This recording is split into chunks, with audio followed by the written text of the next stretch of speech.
We almost see no titties in movies anymore, and we only see dicks. Has anybody noticed this? Yes, I love titties. Big old titties.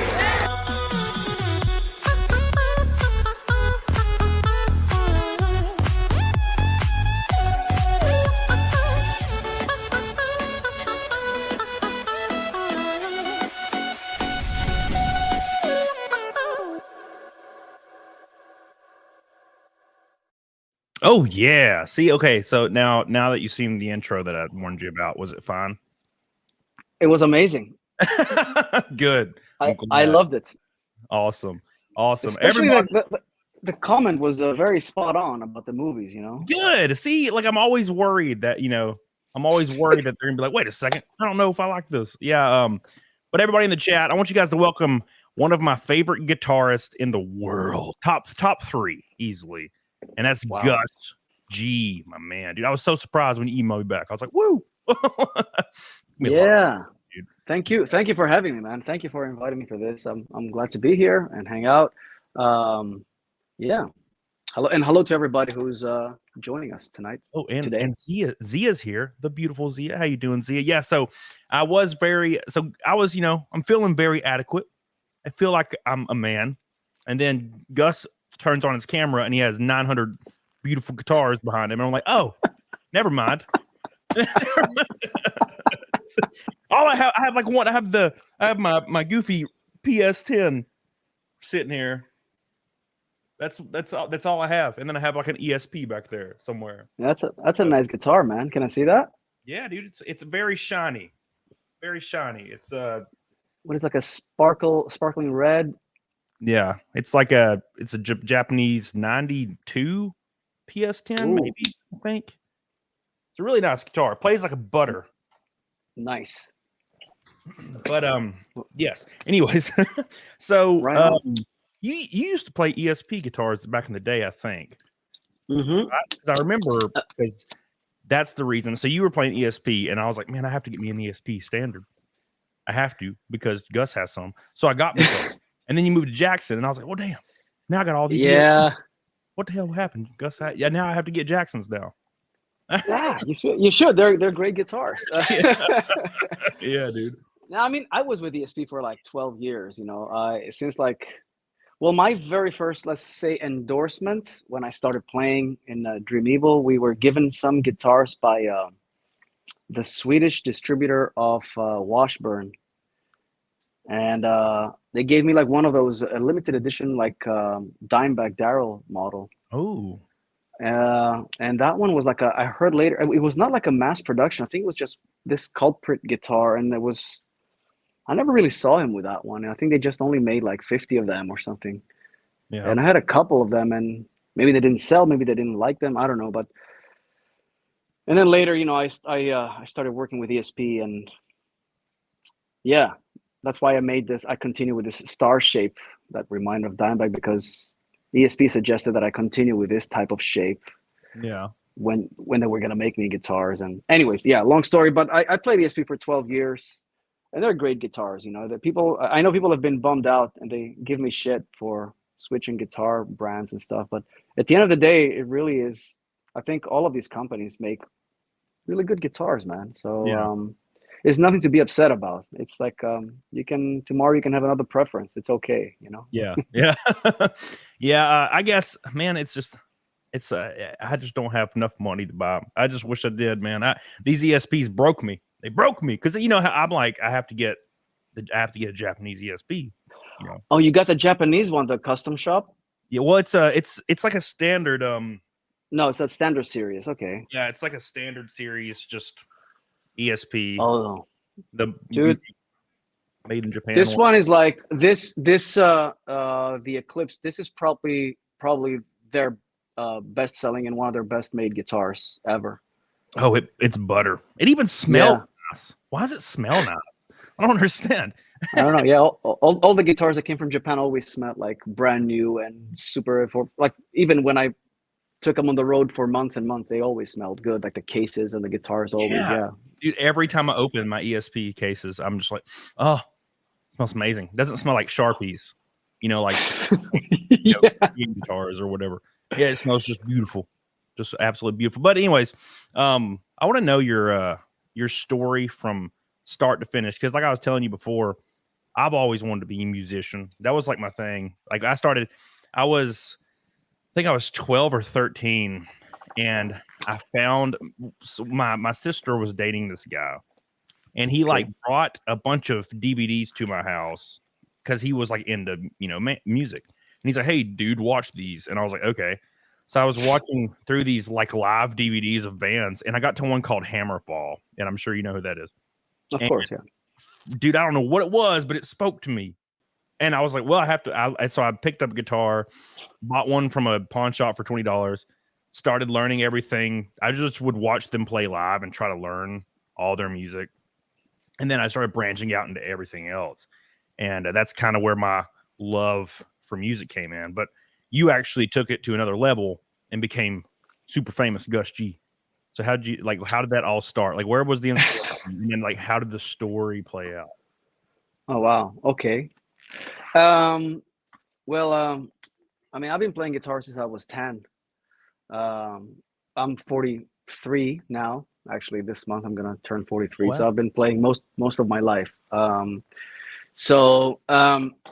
mean, I don't know. I took guitar lessons early on. I went to a local music school, went to a conservatory, and eventually, when I got my first electric guitar, I was 14, and I really got into heavy metal. Back then, there was a thing called cassettes. So we would do cassettes, switching, like analog cassettes. Anyways, they were these small cassettes, and we had cassette players, and we would, because we didn't have money for vinyl or CD, so we would just copy each other. Me and my friends at school. And I got a tape of Black Sabbath, so I got really into Black Sabbath and You were in the Metallica. zone. Oh, dude, that's hilarious. That's funny that you get a Black Sabbath cassette, and then 20 years later or something, you're just like you're playing with Ozzy. That must have been surreal. Yeah, that was. It was. I mean, that was the most surreal time of my life. But the thing is, it's like I got heavily into practicing, in my teen years and stuff, and I'm from Greece. I live in Greece, so Greece is not really the mecca of hard rock or metal, right? So I knew right away that I was reading all the magazines, all the Guitar Worlds and Metal Hammers and all that stuff. So my dream was to go to America, basically, and start a band there and make records and all that. And eventually, I found a way how to go to America. I auditioned for a scholarship at Berkeley College of Music. Yeah. And I got a scholarship, and so that means I could go to America as a student and go to the famous Berkeley College and hopefully meet other kids or other musicians and hopefully form a band. So that was my plan, but that plan unfortunately didn't work out. I mean, I went to Berkeley, and I didn't really feel like so comfortable when I was there, and I just felt it was very kind of like academic thing, and it was very, I don't know. I was kind of like out of place. I felt out of place anyway. Yeah. And, it's kind of strange because I was only like 18. I just finished high school, and I flew over to Boston on my own, found an apartment. Like I did all these things. Like thinking back now, I'm like, how the hell did I do all that? That's hard now. Yeah. Like if you told me not to do it now, I'd be kind of scared. But yeah, I was 18. Exactly. Yeah, dude. But back then I was kind of like this fearless kid, I'm like, okay, I'm gonna go to America and do this. And anyways, so I dropped out of I dropped out of school, out of Berkeley, after like a month. I ended up staying in the States for a while, and I think that's like late 90s, and like metal late 90s. It wasn't really the best time for this type of metal that I'm playing, at least. The more traditional. So I went back to Greece, and then eventually found my way to Sweden through some friends who were recording.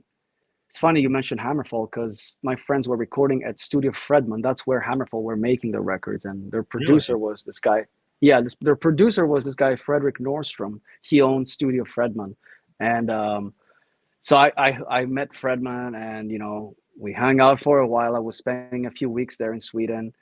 And that's the guy that produced all these bands like Hammerfall and In Flames and At the Gates and like all the Swedish Gothenburg metal scene. Right. That was the guy that was giving them these amazing productions.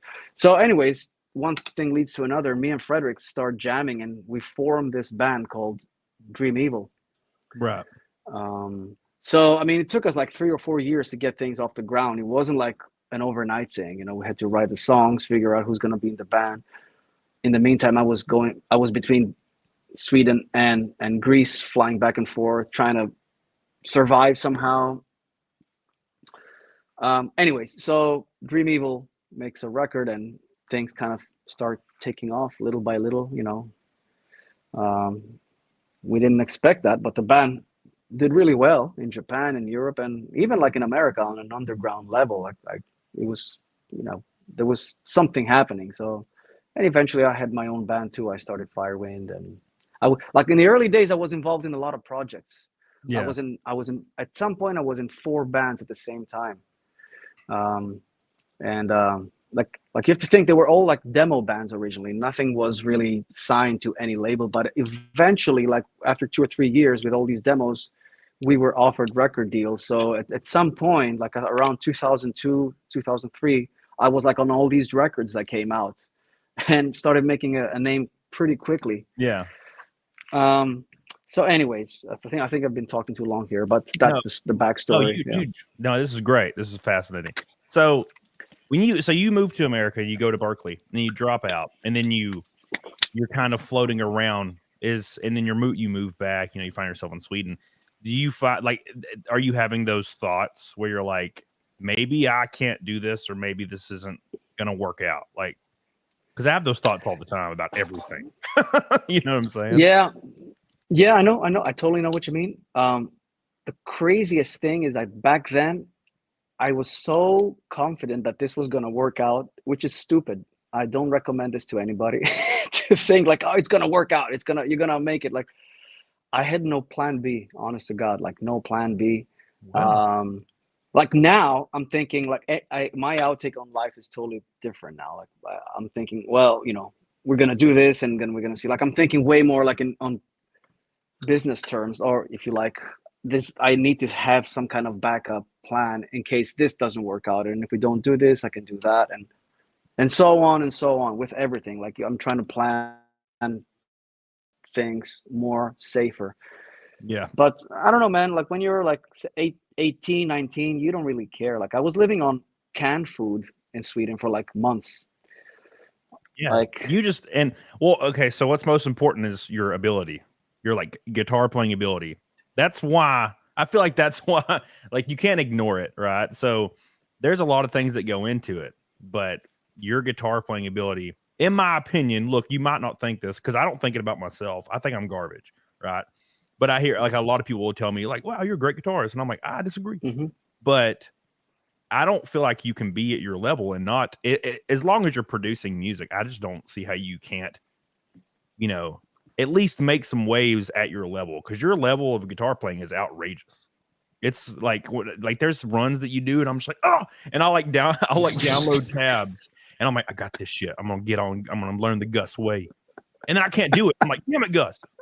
I want to email you. How the hell are you doing this? Because I can't do this. It's funny how you describe it, but like, there's that one run that you do that it's so buttery. And I can't explain it, but you do it a lot, and it's kind of Yngwie Malmsteen-y, where you'll like run down that one string, and it's like this ladder thing where you'll go up and then down. You probably know the name for it. Anyways, you do it so well that I'll have my Spotify on, and like Firewind will come on or something, and I'm working out at the gym, and then I just hear one of those runs. I'm just like, oh God! And then I'm like, I have to go home and try it again, and then fail. So what I'm saying, Gus, is you make me feel bad a lot. Well, I really hope not. But you ruin my hopes and dreams, Gus. When you're perfect playing. But look, here's another way to look at it. I mean, I really don't think you should try to play what I play. I mean, what's the point? Because then you eventually, I mean, you can learn how to do it. You can slow it down and spend like a month or two at learning a certain lick, and then you'll be like, oh, cool. Now I did it. Now what? I think the main idea behind all this is that hopefully you're inspired by something that like, oh, I like this. How does he do it? Maybe you can give it your own spin. I think maybe you should try to do that instead. I mean, I cannot play. One of my all-time favorites is Marty Friedman. Yeah. I cannot play the stuff that this guy plays. I mean, but has inspired me to, I picked up some licks from him, or from a guy like Vinnie Moore, like a lot of those 80s shredders, like I cannot play like them either, or like Paul Gilbert. I can't. But I've picked up stuff from them and I gave it a little bit my own twist, and that eventually becomes my style. Like, I mean, if you just dissect my guitar style, you will hear all those guys and so many more guys in there. Yeah, dude, that's a great point. That's a great point. So that's the thing is, like, I really want to play that one lick because it sounds like butter. But I'm really proficient at four string like sweeping patterns. I can do them all day, like all across the fretboard, just like butter. It's perfect. And like people are like, man, I wish I could do that. But I'm like, damn, I wish I could do the Gus G thing. And so it's like that you're always wanting to do, and like I wish I could do this. I wish I could do this. I mean, every player has like we all have our strengths and weaknesses. I mean, like you just mentioned like sweep picking. That's also one of my weaknesses. I can do it, but I never chose to do a lot of it, and therefore it's one of those techniques that I fell a little bit behind. So I developed other things, that I felt they felt more natural to me. Yeah. So there's it's okay. You don't have to pick every note. I know what you mean. Like, oh, I want to sound like this and this and this, and maybe you don't have to pick every note. Maybe you can find a way how to do your own picking around certain licks. That's what I'm saying. I wish I knew the name of stuff so I could tell you, but I just don't. All I want to do is sound them out with my voice, and then that sounds stupid. But I was watching a video from you yesterday, and you were there's this one pattern you do, and it was when you were in Ozzy, and you were playing some solo, and it's just very symmetrical sounding, just nice, kind of a classical, like a classic riff, like a pentatonic. You're going back and forth real fast, just between two strings, and it's just butter. Let me hit these super chats because these people in this chat are freaking the hell out over these super chats.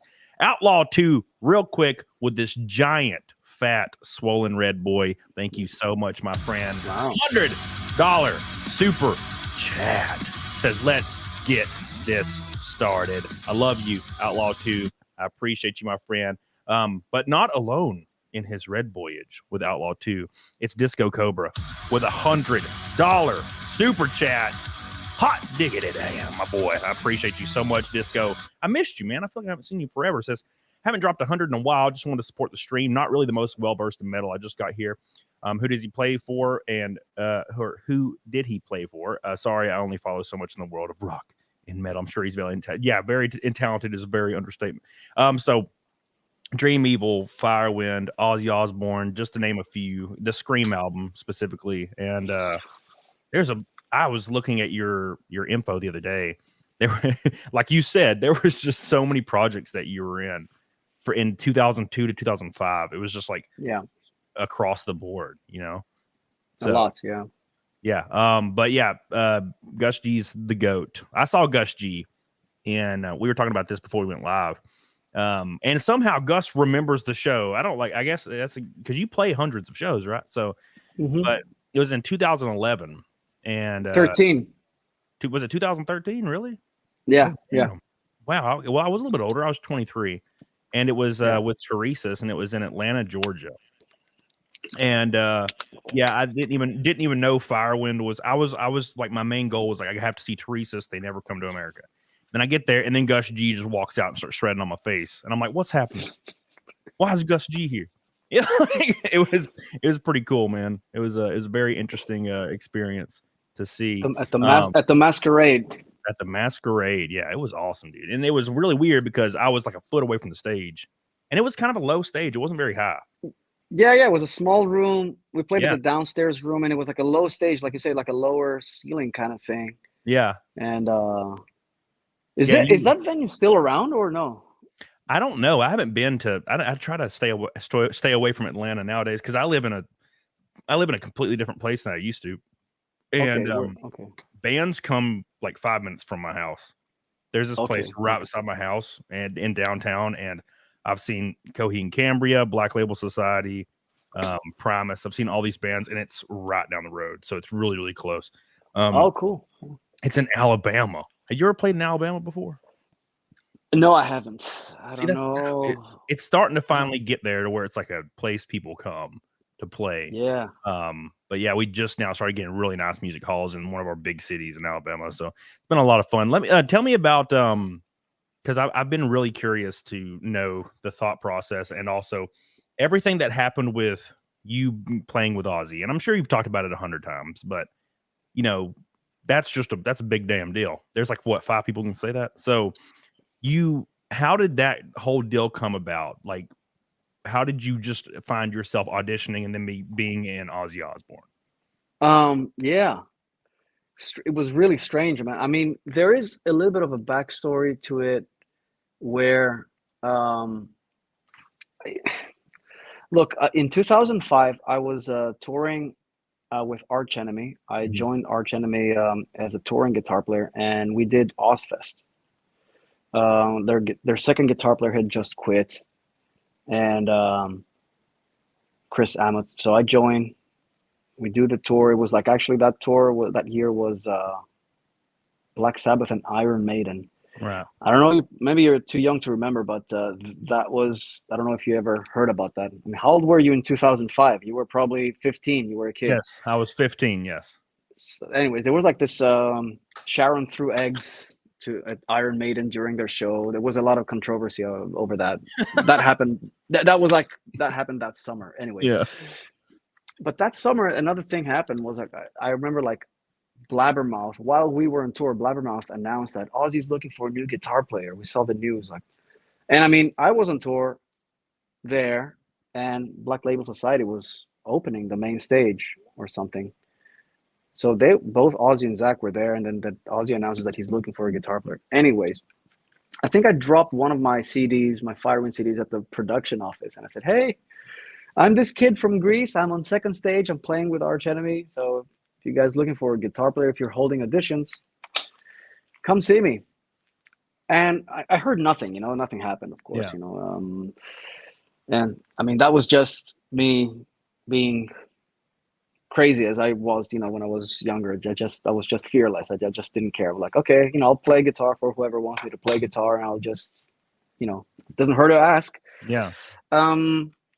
Yeah. So anyways, I go home, I do this tour, I continue with Firewind, I do what I do. So like fast forward 4 years later, like 2009, I get an email from somebody from the Osbourne's management. And they're like, "Hey, we thought, we thought of you about auditioning." And I mean, that was crazy, like I thought originally they contacted me because they maybe want Firewind to be on Ozfest or something. That's what my mind was thinking. Why would anybody ever ask me to audition for Ozzy? That's weird. Yeah. Yeah. So anyways, so they asked me to audition for Ozzy, and I learned a bunch of songs, flew to LA, and I met the man, I met the band. We did an audition, we played a few songs, and I got the gig right there on the spot. They I guess they were going for a change, and they were looking for somebody, and I somehow made the short list. I don't know how and why. It's still a mystery to me, but somehow I made this list, and they showed him some videos of mine, and he said, "That's the guy." So we did the audition, we played, and he seemed very happy, very impressed, and he asked me to come back to do a gig. And I came back, I think it was like August 2009. We played at this BlizzCon convention. Yeah. It was like a gamer convention. Yeah. And that was my first gig with Ozzy. I think it was like in Anaheim in some convention center. And, Did you? Yeah. So when you walk into this audition, because this is how my mind works, I'm thinking like this isn't going to happen, but at least I get to be here and get to like jam and have a good time.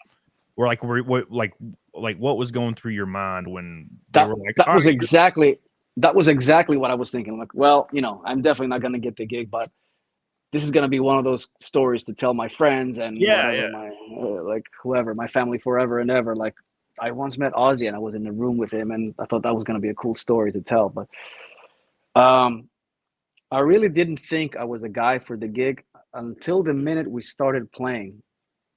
Like when we started playing, and I was warmed up, and I did the thing, and we ran the songs a couple of times with the band first before Ozzy walked in, and I started feeling pretty comfortable already. I'm like, okay, I think I sound pretty good at this. That's when I really, because up at that point, I was just practicing in my room, Yeah. in front of my computer, and just playing the songs that I thought I knew how to play them correct, and I learned them. I did my homework, of course, but when it's a different thing going from your bedroom to an actual rehearsal room with the guys, and doing this. So once I started playing, I felt pretty confident, like, okay, I got this. And then when Ozzy came in, we started playing, and I felt comfortable. I felt that, okay, I don't know who else is trying out for this thing, but I think this sounds pretty good. Yeah, your style, I feel like, really works. Like it just really works for like that Aussie sound. It just like you have like a little nuances here and there that you like to add, Yeah. and it just Well, sounds like it should. The thing is, it's like, yeah, thank you. I mean, the thing is, because I grew up listening to that stuff. I was telling you earlier, like I grew up with Black Sabbath, with Judas Priest, Maiden. So this is my vocabulary and my playing. This is my background as a player. This is the stuff that I love playing. So it's not like I had to relearn a new style of playing to get into this. Yeah. Yeah, it's like you just fell right in. So, okay, so you're doing the audition, and it's going well, and then so Ozzy comes in to, like, I guess, proceed with the audition. Is he like intently watching you as you're giving it hell? Yeah, he was like we were, and I was like very shy. I didn't even like. I was just looking down at my guitar. I didn't even like. But with a corner of my eye, I could see, like, every time I did it, I busted into a solo. He would just like give me that look, like turn around, and I was like, oh fuck, he's looking, and that's terrifying. Yeah. And in the end, like, we ran through like 5 or 6 songs back to back. Like, there was no break. Like, once a song would finish, he would be like, he would call out the next one, Crazy Train, or then we played. Once that stopped, it was like Paranoid or whatever. And then, like, after 6 songs, he just turned around and goes, "You're fucking great, man," and that was it. Rock on. So now you're feeling pretty good. So who delivers the news to you that you're in? They did. I mean, they were all there, and it was like this big rehearsal room in LA, and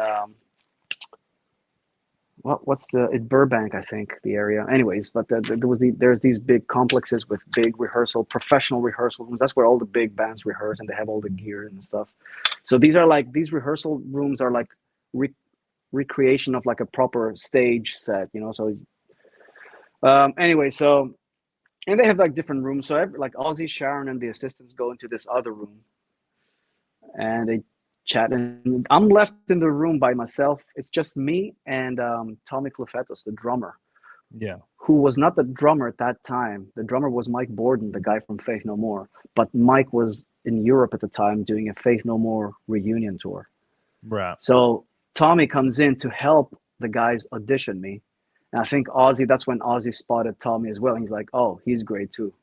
Yeah. So that me and Tommy both got the gig that day. I was the official audition, and Tommy was like the unofficial audition. Anyways, but I remember, like, me and Tommy being left alone in the room, and everybody walking into this other room for like a few minutes. And Tommy turns around and goes, "That's it, man. You got the gig. You got it." I'm like, "How do you know?" He says, "Why do you think they're in there right now talking? Like, what do you, I mean?" And at that point, like, I start like really feeling like, oh shit, is this really like gonna happen now? Yeah. And then indeed, like 2 minutes later, they all come out, and Sharon came up and said, "Hey, would you like to come back and do a gig with us?" Yeah. So it worked out. So what goes to your mind with Firewind? Because you have Firewind now. So what do you like tell the guys in Firewind? You're like, look, I got to take some time off because I'm going to play the Prince of Darkness. Yeah, I mean, the thing is, I prepared for this one-off. We did a lot of rehearsals, and I talked to the guys, and I said, well, if this thing works out and if it continues, I mean, I didn't want to quit the band because that's my band, so Yeah. I can't really quit my own band. Yeah. You know, if I'm gonna quit the band, we're gonna split up. So I told the guys this is, you know, they knew, they were very happy, of course, very supportive. They all like felt like eventually at some point they knew the story also with Arch Enemy, and eventually bigger bands always kind of came along and asked me to join. And they were like, well, we knew something big would happen eventually, but not this big. But, Yeah. So it's anyways, the biggest thing. That's the biggest thing. Like, there's not a much bigger thing that can happen. Like, it's Ozzy. So, like, what else is there? Yeah, like if you're like a metal guitar player, like at that level, I guess. I mean, that's the spot, you know. Yeah, that's like that's like Eddie Van Halen coming to you and being like, "Hey, I want you to like replace me in Van Halen." It's like, okay.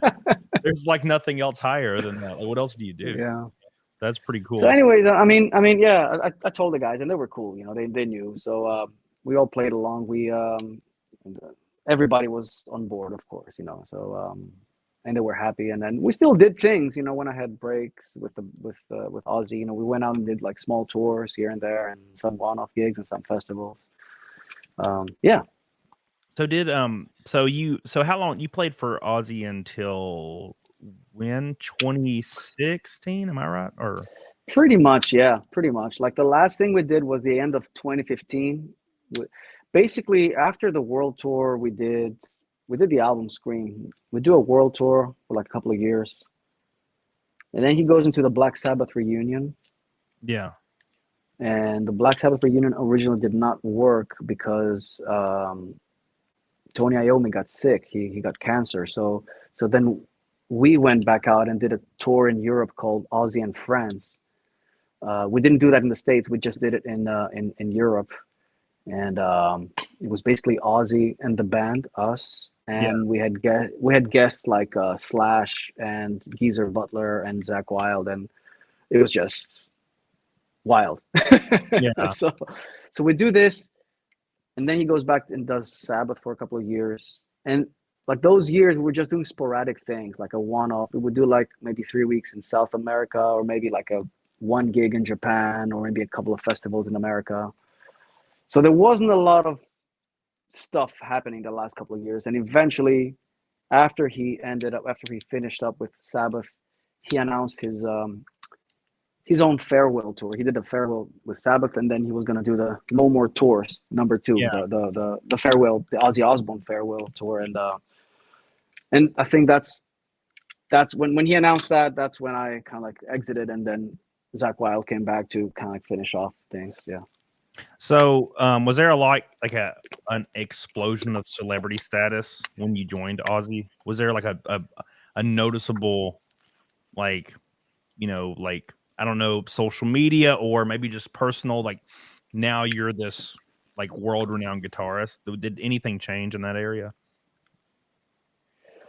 Well, obviously there was a lot of press. You know? Yeah. I mean, a lot of press. You know, it was definitely like flavor of the month. You know, you get all those magazine covers back when magazines actually meant something. Yeah. Well, actually, they were declining too back then. You know, in 2010, it was already like going down big time for print press. But you know, like Instagram wasn't a thing then.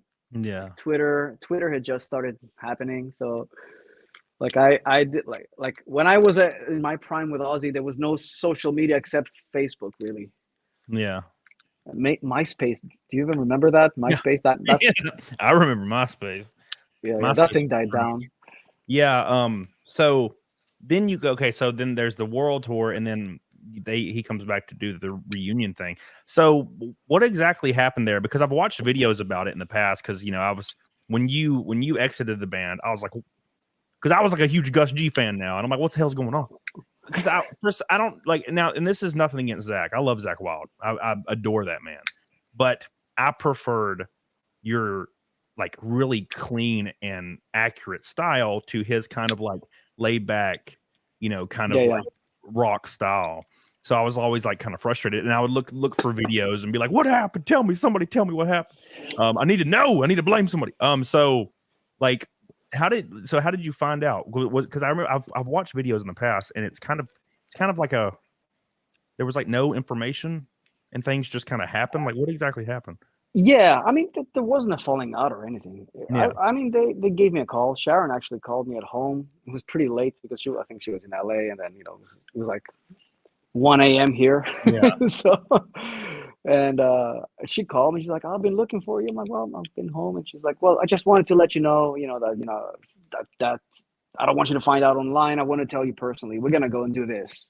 So she just told me, like we're gonna go back and do the farewell thing, and we're gonna bring back Zach because we should finish up like that. And so totally, we should totally do that. And I just thanked her. I thank you very much for the opportunity and all those things. And we're on good terms, and like there was no fallouts or anything. They made an announcement like a couple of weeks later or a few days later, or like after I got the call, and they just announced the tour. And that Zach was back, and there was really nothing else to that. I mean, I know people maybe got confused, and I think at some point somebody said that maybe I couldn't do it or something, and I mean that's not true. I could, but the only thing that was a little bit weird for me, for a guy like with my background and how I was viewing things, was there was always this kind of uncertainty. Yeah. Like a tour would finish, and then you didn't know what's happening next. Are we doing a record? Are we gonna do this? Are we not? Like there was always that kind of strange cloud over my head. Like, am I still in the band? Am I still doing this? But you know what? This is what happens when you're a hired gun, when you're working for somebody in this type of in the live industry or in the music industry. Like, this was not my band. It's Ozzy Osbourne is a solo artist, and of course he can play with whoever he wants. And I realize that now I'm a solo artist, and I have had various lineups. There are various musicians in my backing band. So, and it just happens like that. Like you choose to do something else for this next tour or this next record, and then I think that's what the nature of being like a sideman, so to speak, or a hired gun. And this was not my thing at all. This was not my world at all. My background is I got my own band. I write my own music, and we do our things. We do our schedule. We do our thing basically, and we play our music to our fans. So sure, it was a big jump, like going into a different world like that. But then, what do you do after that? I mean, I had to basically kind of make a choice. Do I want to continue being a hired gun and maybe audition for somebody else, or do I want to do my thing? And I chose to just do my thing, and I knew it was going to be more underground and all that stuff, but I really didn't care, I'm happy doing my own thing. Yeah, okay, so this is kind of related but kind of unrelated. So when I started YouTube, which is like, it's a creative outlet, I was really pushing, like every day. That's all I thought about. That's all I did.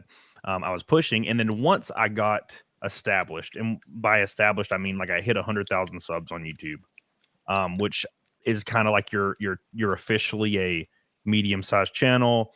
You have a platform. You can kind of, do what you want to do within reason.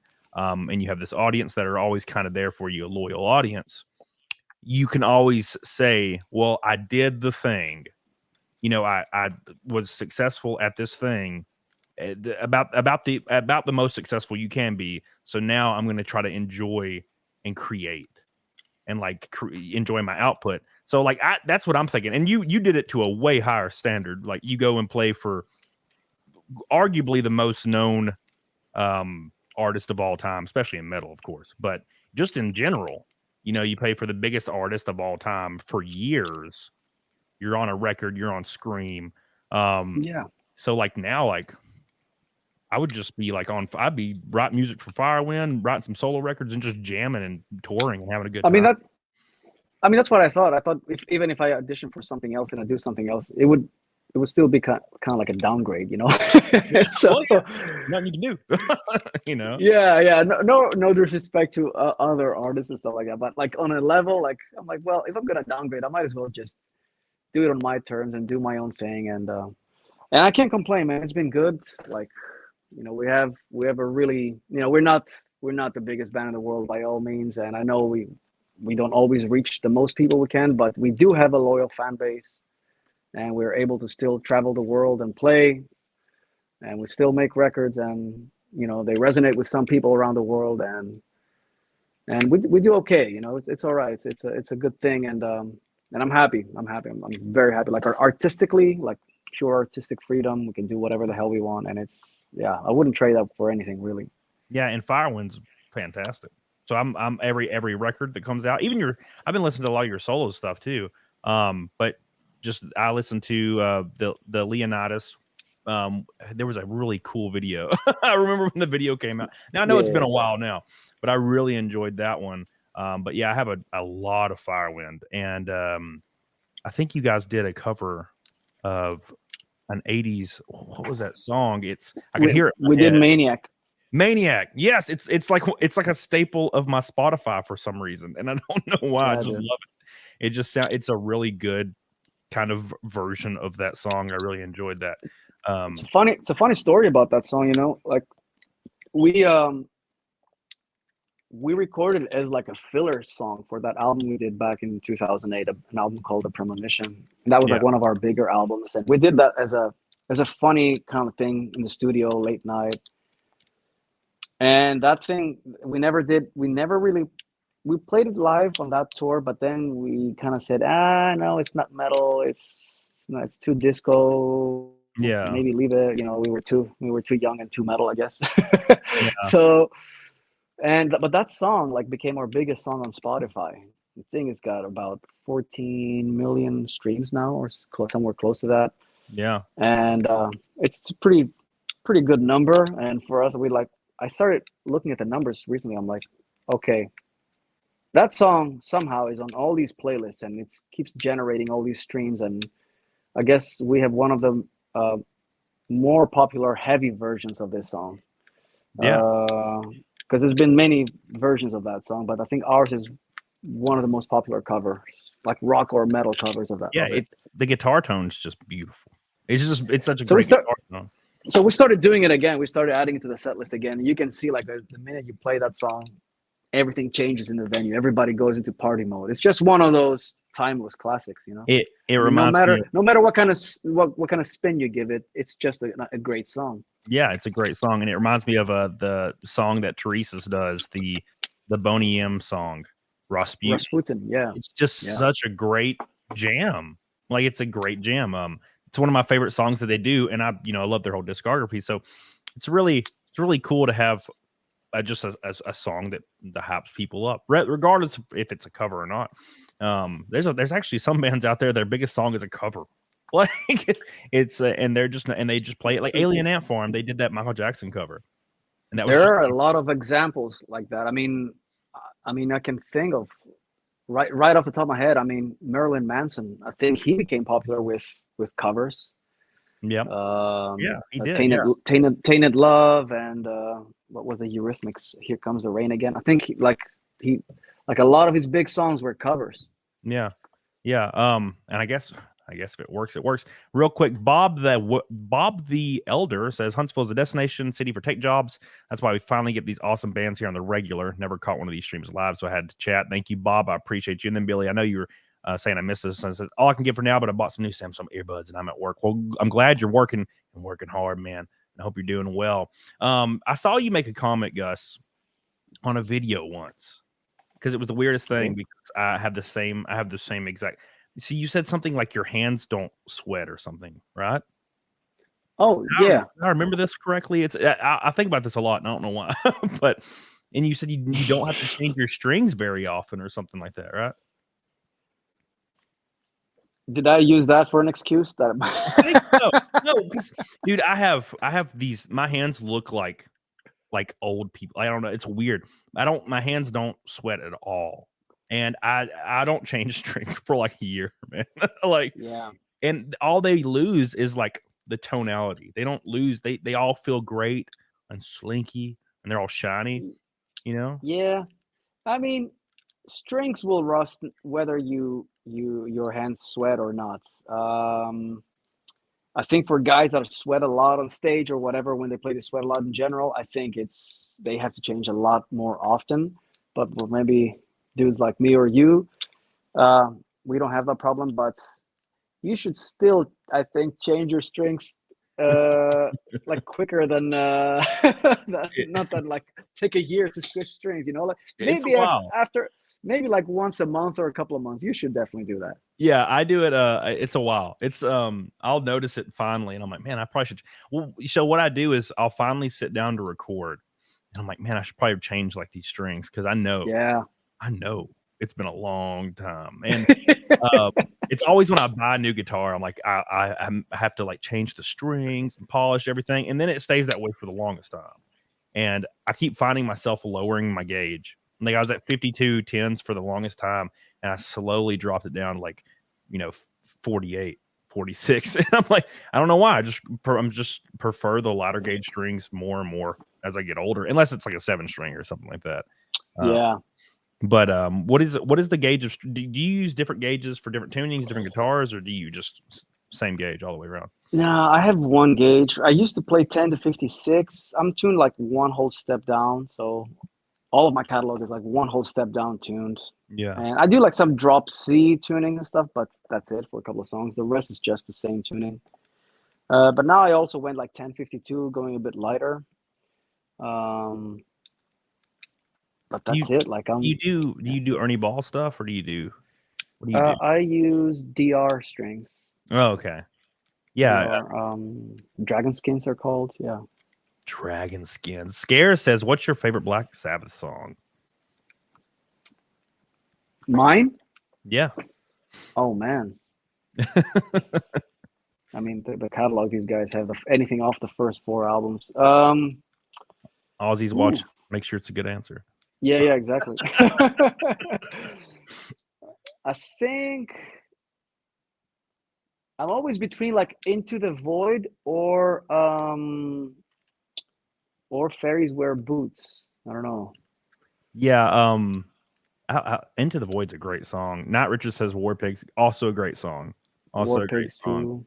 Something about that intro that just where it stops after that like climb with the chord, like the band, and it just stops completely, and all you hear is like a hi-hat thing. I love it. Yeah, it's a great really, groove, man. Cool. Really, really cool. So what do you got going on in the future? Are you working on some Firewind stuff? Are you trying to build your YouTube? I noticed you post on YouTube a lot lately, which is awesome. I do. I did before, like during the pandemic and the lockdowns. I posted a lot, and that's when I started building my YouTube channel, and I started really getting into it. I mean, I cannot keep up with the pros like you. I don't know how to really do it. I mean, and I'm not a gamer either, so I don't have a lot of fancy equipment, to be honest. So I just do things with my phone. Yeah. But it's been a lot of fun, like discovering kind of like a new audience through YouTube. It's kind of funny. Can I just make like a small kind of parenthesis here on what I'm saying? One of the funniest comments I got was like, I had posted like this video of me playing like here as I'm sitting, and then there was this comment from a guy that said, "Hey dude, like where'd you get the top right guitar back there? Like I've been trying to find this guitar for ages and I can't find it anywhere. Can you please let me know?" And then he commented under that like an hour later, "Oh, sorry, I just realized you're a Gus G, so it's all good." Yeah. So this guitar doesn't exist. I'm sorry. It's just mine. It's just mine. Yeah. Yeah. YouTube's a very interesting thing because you're growing fast. I actually remember when you started posting because I subscribed to you immediately because I was like, oh yeah, go Gus G. But you're growing fast. I mean, you were at like almost 60K last time I checked, which is a lot. That's a lot. Yeah. A lot of people. You should give me some tips maybe after, like off the record, after we go out, so you can tell me like how I can reach even more people. But I don't even know if there's some secret, like kind of like people ask me what's the secret to do what I do, and then I guess there is no secret. You just do what you do, and then eventually stuff happens, or it doesn't. I don't know. You have to. I think you have to just say the most outrageous stuff. You don't have to be serious about it. But if somebody asks you, they're like, Gus G, how are you so successful? All you have to tell them is like, dude, it's real easy. Just be one of the best guitarists in the world. And you do it with a straight face, and they'll be like, "Huh, that's pretty funny, Gus G." And then that's how you do it. You just gotta say outrageous things sometimes, and just have That's a fun good with tip. it. And of course, YouTube, you have to just you have to always be doing it. I mean, I've had a week since I released a video, and my videos have been doing really well lately, but it's been a week, and I'm stressed out because you start feeling Yeah. that algorithmic pull, and this is my job.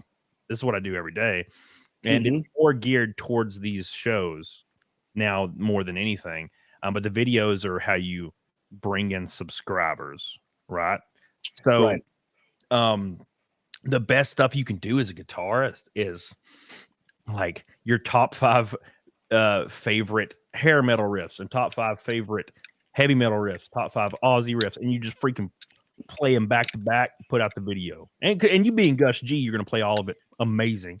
So, because no one's gonna outplay you like in 95%, 98% of the stuff, right?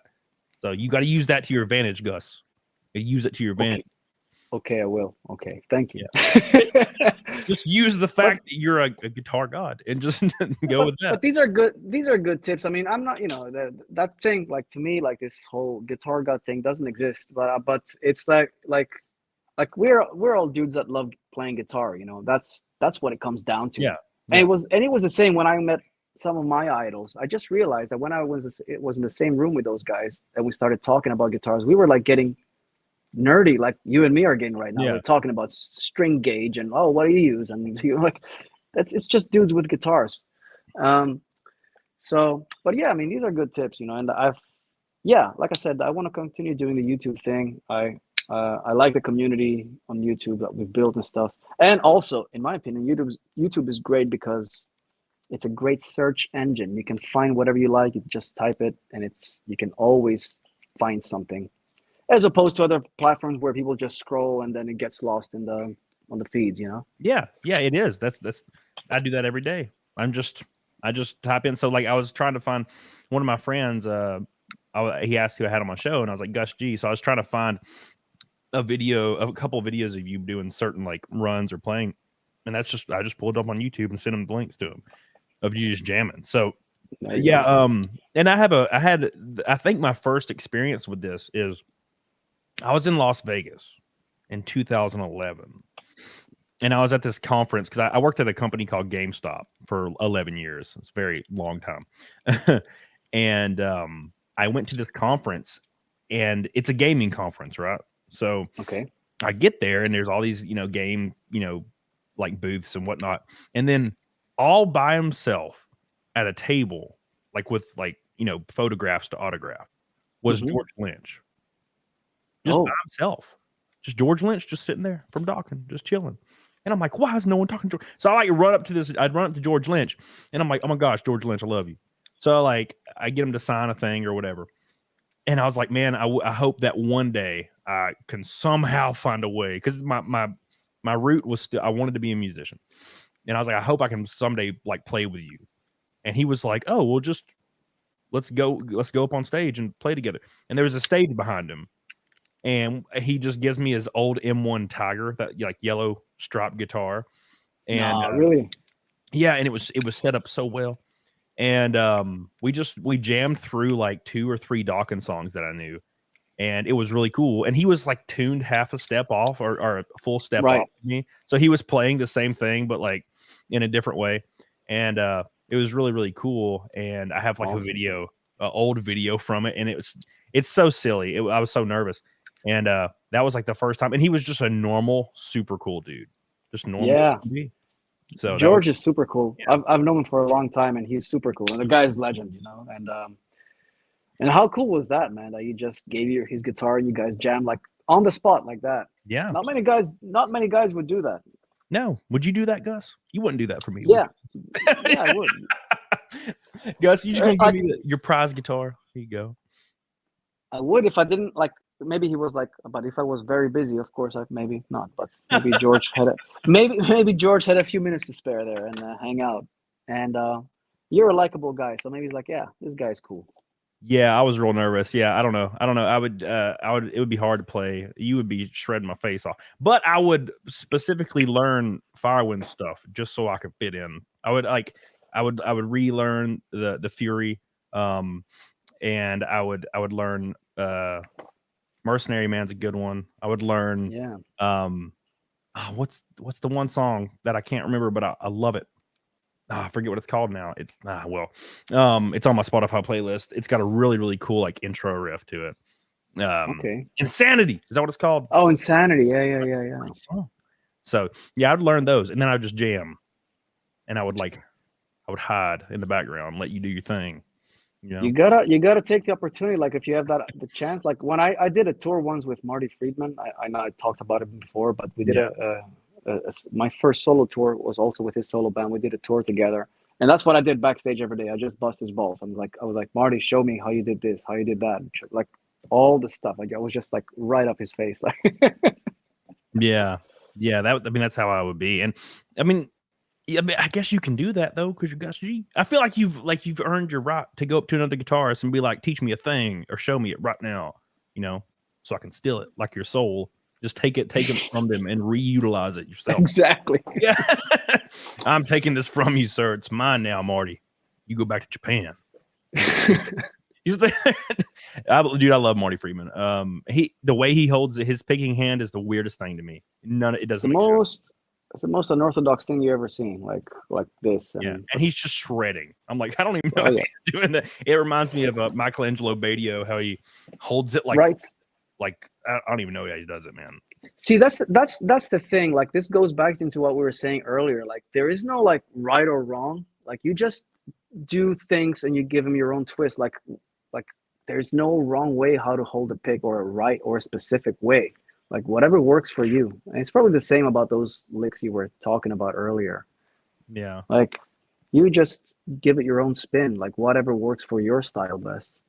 Yeah. I believe in that. I think Marty has been talking about guys like Marty. They always talk about these things, and Michelangelo, who's a great teacher as well, he also says things like that. And so, and I think it's so true. Like you just interpret what you hear in your own way. And I think that's more important, and in the end, much more creative and musical than just copying something one-to-one. You know. Yeah, exactly. Matt himself has a great point here. He says Gus G reacts to covers of insert metal song. That's a great idea. Oh yeah, because you have. I mean, that's like a doctor. Okay, so I actually see a lot of these channels. There's like a doctor reacts to botched surgery, and now his experience is he's a doctor. He's the top of his game. Gus G is the top of guitar game and music game. Good person to react to cover, and you should always pick terrible covers too. Just absolutely abhorrent, just the worst covers on the planet. And so that would make more sense instead of just reacting to something, because what the world needs is not some other dude reacting and just another dude to react to more songs. Like, YouTube is full of that. You need to find. It should be something else. Yeah, you need to find people that are doing covers of your songs, but doing them very poorly, and then roast them. just awful. And they would respect it. It would be hilarious, because if I did a cover of Insanity and it was awful, and you like made a video and you're like, this dude's terrible, he should quit guitar, I'm so ashamed to look at his face, I would laugh so hard when I watched that video. I'd be like, Gus just tearing me apart. It'd be funny. Some people might not, but I think it would be funny, but kind of risky for my career. I don't know. It's like Blabbermouth's got this article. It's like Gus G tears down future guitarist, laughs at 9-year-old. Oops. Gus G fired from his own band somehow. Firewind. That would be hilarious. Oh my gosh. Yeah, dude. I appreciate you coming on. I don't want to keep you because I know it's late as hell. But dude, pleasure, man. Thank you so much. It is an honor of mine, because like I said, top 5 guitarist for me. I mean, it's appreciate it. John Petrucci, Dimebag, just because I listened to that for years. Listen to Pantera, Damage Plan, Gus G, Guthrie Govan, and who's my fifth? Can't think of one. I don't George know. Lynch. George, yeah, how'd you know? See, how'd he know? That's crazy, I don't Gus. know. You just I don't know. It's a wild guess. we're connecting on a level. It's wild. So crazy. It's like we're in the same room. No, yeah, definitely George Lynch. That's a great one. I love George. I'll never forget being a kid, a bright-eyed kid full of hope and wonder. And I watched the Freddy Krueger, Nightmare on Elm Street, like the Dream Warrior movie. Yeah, Dream Warriors. Yeah. Yeah, and at the very end, it's just like this hair metal song, and it's Dream Warriors, and George Lynch just breaks into the wall and starts shredding on that girl's face. Oh And yeah. I was like, "This is the greatest thing I've ever seen in my life." I have one of those guitars. I have a J Frog Bones guitar. Oh, you do? Okay. Yeah. That's I had to have one, and it plays awful, but I had to have it.